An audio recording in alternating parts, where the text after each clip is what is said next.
when you heard Rema, last time आपने कब खुदा की आवाज सुनी थी अपने हृदय में? मैं आपसे पूछना चाहता हूं, आप में से लास्ट टाइम किसने, प्रचार की बात नहीं कर रहा हूं, ये सेकंड हैंड मन्ना है, इसको सेकंड हैंड मन्ना कहते हैं। सेकंड हैंड मन्ना, पहले मैंने लिया, मैंने पचाया, अब मैं आपको दे रहा हूं, इसको कहते हैं सेकंड हैंड मन्ना। लेकिन रेमा सेकंड हैंड नहीं होता, वो सीधा परमेश्वर के मुंह से आपके हृदय में आता है। लास्ट टाइम आपने कब परमेश्वर को सुना था?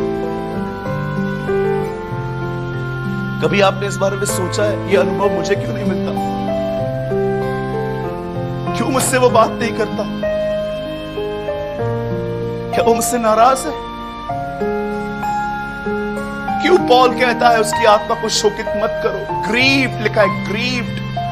शोकित जानते हो कौन होता है? जैसे इमोशंस होते हैं, कोई आपको कुछ कहता है, आप इमोशनली अंदर से अपसेट हो जाते हो कि इसने मुझे ऐसा क्यों बोला। क्यों लिखा है कि उसको शोकित मत करो? इट मींस उसके पास इमोशंस हैं। मैं आज आपकी आत्मा में बहुतों को देख पा रहा हूं, सालों से खुदा ने आपसे बात नहीं की है। जानते हो क्यों बात नहीं की है? उसका कारण जानते हो क्या है? उसका कारण यह है कि आपने उसके वचन का आदर नहीं किया है। जो लोगों ने कहा आपने उसको मान लिया, जो लोगों ने कहा उन बातों को आपने वैल्यूज दी है। बट आप जानते हो, मेरे पुराने नियम की आखिरी किताब मलाकी है, जो एक सवाल लेकर आती है। वो कहती है, अगर पुत्र पिता का आदर करता है, दास स्वामी का आदर करता है, तो अगर मैं परमेश्वर हूं तो मेरा आदर कहां है? वेयर, आप जानते हो द लास्ट बुक हमसे कहती है, where is the honour of God? परमेश्वर का आदर कहां है? क्यों आज वो लोगों से बात नहीं करता? मैंने बहुत समय पहले एक अब्रॉड के व्यक्ति को सुना था, जो हमेशा ये कहता था, खुदा ने मुझसे कहा, खुदा ने मुझसे कहा। मैंने एक दिन प्रभु से कहा, क्या तू सिर्फ गोरी चमड़ी से बात करता है? हम भारतीयों से बात नहीं करता? और मैं आपके सामने खड़ा हूं, परमेश्वर ने मुझे कुछ कीमत चुकाने के लिए कही। और जानते हो कीमत क्या थी? वो कीमत थी समय, टाइम। पैसा देना सबसे आसान काम, परमेश्वर को पैसा देना सबसे आसान काम।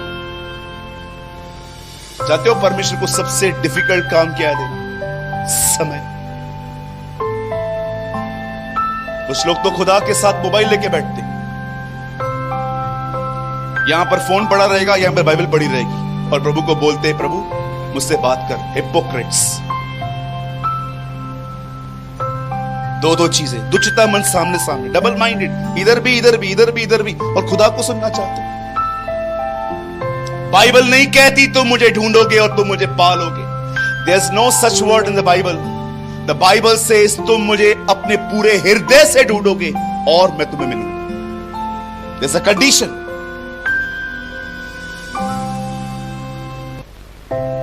एक दिन जब परमेश्वर 12 साल हो गए और 12 साल के बाद खुदा लौटता है, जानते हो इब्राहिम को क्या कहता है? इब्राहिम,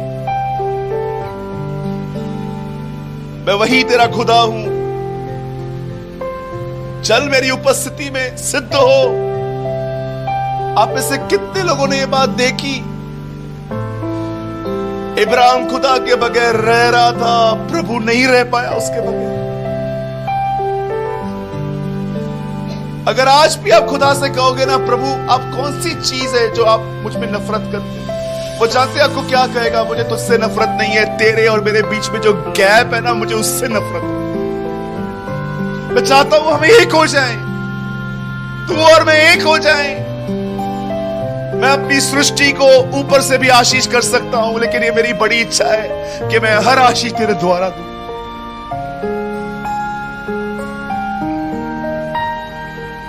मैं जानता हूं आपके बहुतों की आंखों में आंसू है। मैं आप में से हर एक को कहना चाहता हूं, मेरे भाई मेरी बहन, खुदा के बगैर आप रह सकते हो, क्योंकि आपके पास टीवी है, फोन है, परिवार है, पर मैं आपको बताना चाहता हूं उसके पास आपके सिवा कोई नहीं है।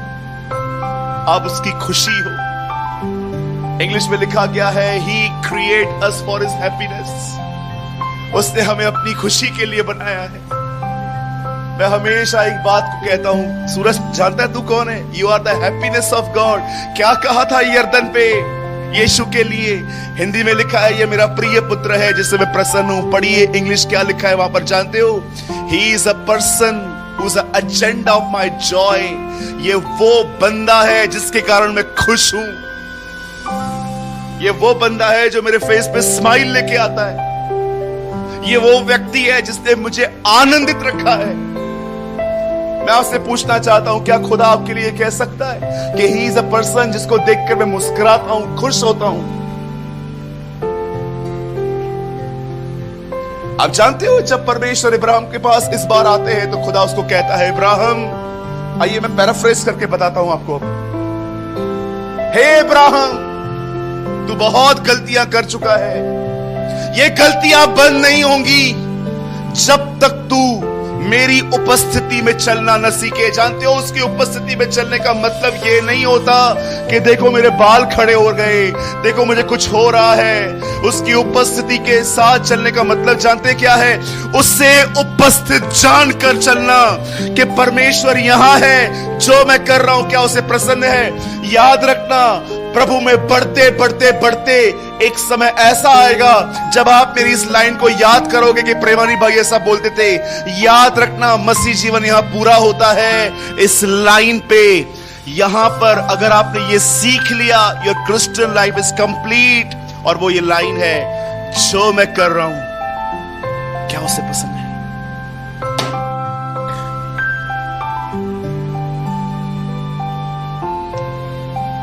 मेरे पास 24 घंटे बाइबल नहीं होती, पर मेरे पास 24 घंटे ये एटीट्यूड रहता है कि जो मैं कर रहा हूं क्या उसे पसंद है। इस एक लाइन को लेकर आप अपना पूरा मसीह जीवन जी सकते हो। पहले के लोगों के पास कोई बाइबल नहीं होती थी, प्रिंटिंग अभी आई है कुछ साल पहले। कैसे चलते थे वो? और आगे चल के इससे बच्चा पैदा होता। एक दिन खुदा उसे कहता है, इब्राहिम उठा इसे और मार। I have a question. जब वो अपने बच्चे को मारने के लिए जाता होगा, क्या सारा ने उससे नहीं पूछा होगा तू उसे कहां ले जा रहा है इतनी सुबह सुबह? क्या आपको लगता है वो ऐसे ही घर से निकल गया होगा? तो फिर हम एक और स्टोरी पढ़ते बाइबल में कि सारा भी दौड़ते दौड़ते पीछे आई, लेकिन क्यों उसका जिक्र नहीं है? आई पर्सनली बिलीव, बस मैं 5 मिनट में संदेश को खत्म कर दूं। आई पर्सनली बिलीव कि जब इब्राहिम अपने बेटे को लेकर निकल रहा था और उसकी वाइफ की आंख में आंसू होंगे और वो उसको कहती होगी प्लीज ऐसा मत कर, वो उसे एक बात कहता होगा, सालों पहले मैंने तेरी एक बात सुनी थी जिसके कारण खुदा ने मुझे छोड़ दिया था। सैरा, अब मैं तेरी कोई बात नहीं सुन सकता। अब वो मैच्योर हो गया, अब वो सीख गया अपने जीवन में। आप बिलीव करते हो उसके लिए सबसे खतरनाक इसे मारना नहीं था। उस दिन सबसे खतरनाक चीज थी इससे अपनी वाइफ को फेस करना। कभी आपके पास ऐसा अनुभव मिला है कि कोई आपके घर पे मर गया हो और वो खबर आपको घर ले जानी है? कभी सोचा है आपने वो हालत क्या होती है कि आपको पता चल गया ये आदमी मर चुका है और ये खबर आपको उस घर में जाके बतानी है जो वेट कर रहे थे ठीक हो रहा है? Oh, I experience, मुझे अनुभव है इस चीज का। वो उसे कहता है मैं जा रहा हूं, और जैसे वो उसको ऊपर जाता है, आप जानते हो नए नियम में यीशु क्या कहता है यहूदियों से? तुम्हारे बाप इब्राहिम ने मेरा दिन देखा था। वो उसे कहते हैं तेरी उम्र 50 साल भी नहीं हुई और तू कहता है तूने इब्राहिम ने तुझे देखा था, तू था कब? तुम्हारा बाप इब्राहिम मुझे देखना चाहता था, मेरे दिन को देखना चाहता था और उसे देखा। जिस दिन इब्राहिम उसे मारने के लिए जा रहा था, तब खुदा उससे कहता है, जैसे वो मार ही रहा था, प्रभु उसको कहता है इसे छोड़ दे। तब वो पीछे देखता है, वहां पर झाड़ी में एक जानवर फंसा हुआ था, वो उसे निकाल देता है और उसे मारता है। आप जानते हो, ये प्रभु का दिन है। इब्राहिम जान गया कि भविष्य में एक ऐसा दिन आएगा जब परमेश्वर हमें छोड़ देगा और अपने बलिदान यीशु को मारेगा। तुम्हारा बाप इब्राहिम, मेरा दिन वो प्रभु का दिन था, जिस दिन उसने अपने बेटे को याद रखना। वह दिन प्रभु का दिन हो जाएगा जिस दिन कलीसिया बलिदान करना शुरू करेगी।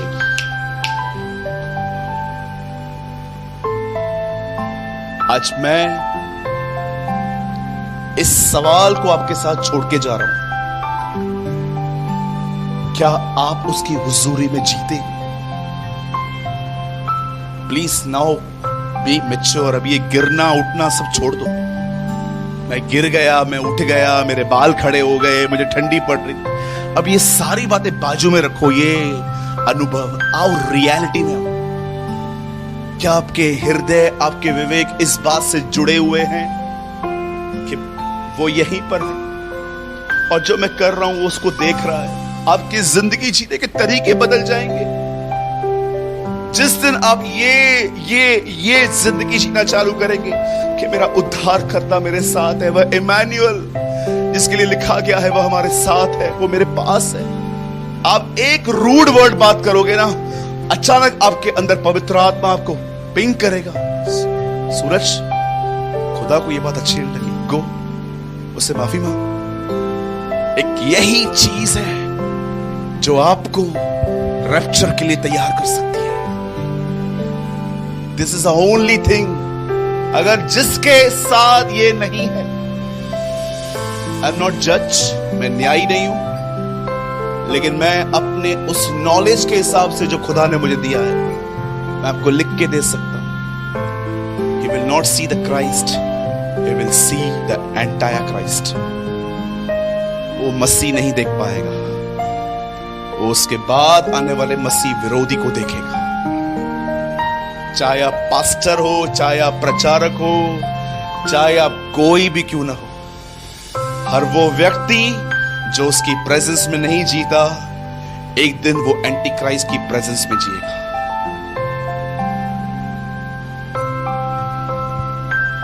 मैं भाई सूरज प्रेमानी यीशु मसीह नासरी के नाम से ये कहता हूं।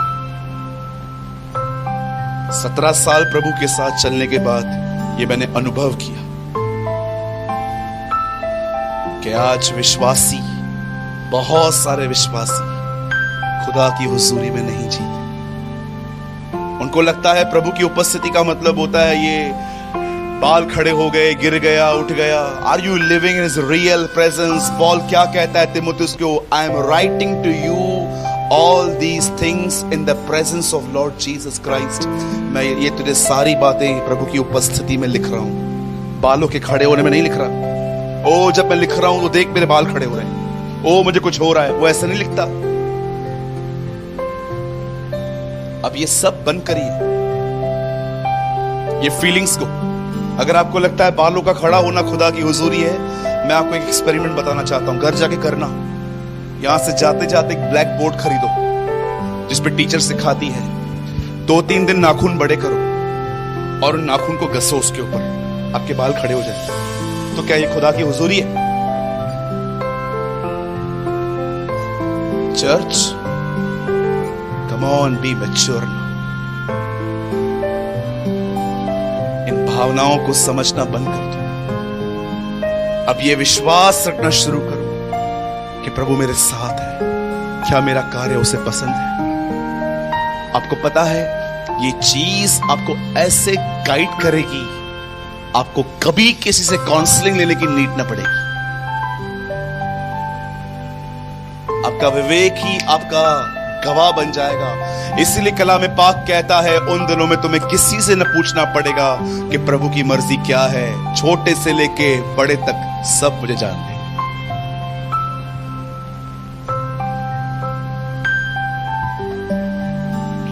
बस 2 मिनट चाहिए मुझे।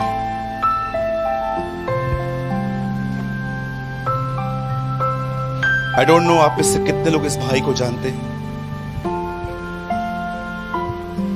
His name was brother Lawrence. इतिहास बताता है वो एक रोमन कैथलिक थे और वो एक होटल में वेटर थे। सारा दिन वो लोगों के झूठे बर्तनों को सिंक में खड़े होके धोते थे। पर जितने लोग उन्हें नजदीकी से पहचानते थे, उन्होंने उस वेटर के प्रति किताबें लिखी थी। 18वीं सदी में एक व्यक्ति थे जिनका नाम लॉरेंस था। इतिहास बताता है वो एक रेस्टोरेंट में एक वेटर का काम करते थे। हर दिन झूठे बर्तनों को वो धोते थे। पर जितने भी लोगों ने उनको करीबी से देखा था, उन्होंने उनके विषय में किताबें लिखी थी। और आप जानते हो उनकी एक किताब का नाम क्या था? Practice in the presence of God. प्रभु की उपस्थिति में चलने के लिए प्रैक्टिस करना। और जानते हो उसका एक हिस्सा मैंने इंटरनेट पे पढ़ा जिसने मुझे हैरान करके रख दिया। हैरान करने का मतलब ये नहीं है कि मैं एकदम बच्चों रह गया, लेकिन इस चीज ने मुझे 15-20 मिनट के लिए मनन का विषय दे दिया। मैं इस चीज को पढ़ के मनन करने लग गया कि बाप रे ऐसा भी होता है। जानते उस किताब पे क्या लिखा था? जितना लॉरेंस प्रभु भोज की रोटी खाते समय कॉन्शियस में रहता था कि ये प्रभु की देह है, इसे पश्चाताप और प्रभु के भय में खाना चाहिए, उस किताब में लिखा था झूठे बर्तनों को धोते समय भी वो उसी विवेक में बर्तन धोते थे कि बर्तन पे एक भी डॉट नहीं होना चाहिए, ये खुदा को अच्छा नहीं लगेगा।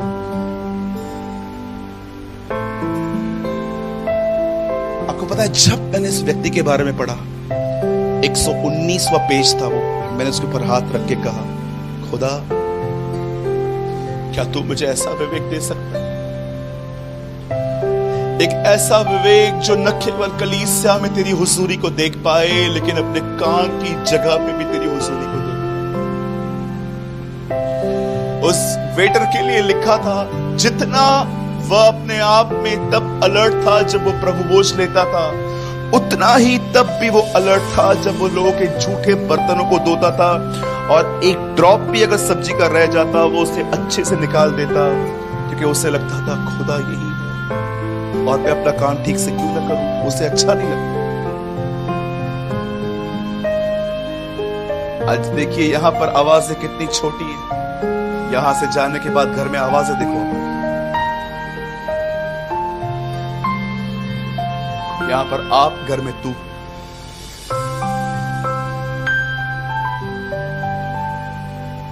और बड़े दुख की बात बताऊं, ये लोग अपने आप को आत्मिक भी समझते हैं। इन्हें लगता है मुझसे आत्मिक कोई है भी नहीं। I am the most spiritual. इसी सारा के बारे में जानते हो क्या लिखा है? अंतिम दिनों में वो अपने पति को स्वामी बोलती थी। जब वो अपने बेटे को वापस लेके आया होगा ना, और जब उसे ये सारी घटना बताई होगी, जब उसने अपने बच्चे को वापस गले लगाया होगा ना, उसने एक बात उसे कही होगी, Ibrahim, from today I will not call you Ibrahim, you are the master. तू इस घर का स्वामी है। जानते हो क्या क्वालिटी देखी उसने? क्योंकि वो जान गई मेरा पति खुदा को सुनता है, मेरा पति खुदा को सुनता है। बहुत साल तक मैंने इसके साथ कुछ भी बातें की, पर उस चीज ने इब्राहिम की इमेज बदल दी। याद रखिए, बाइबल कॉलेज में जितने भी लोग यहां पर हैं, ये बहुत अच्छी चीज है कि आप सीखें, सब कुछ करें, लेकिन इमेज तो खुदा को सुनने के बाद बदल दी।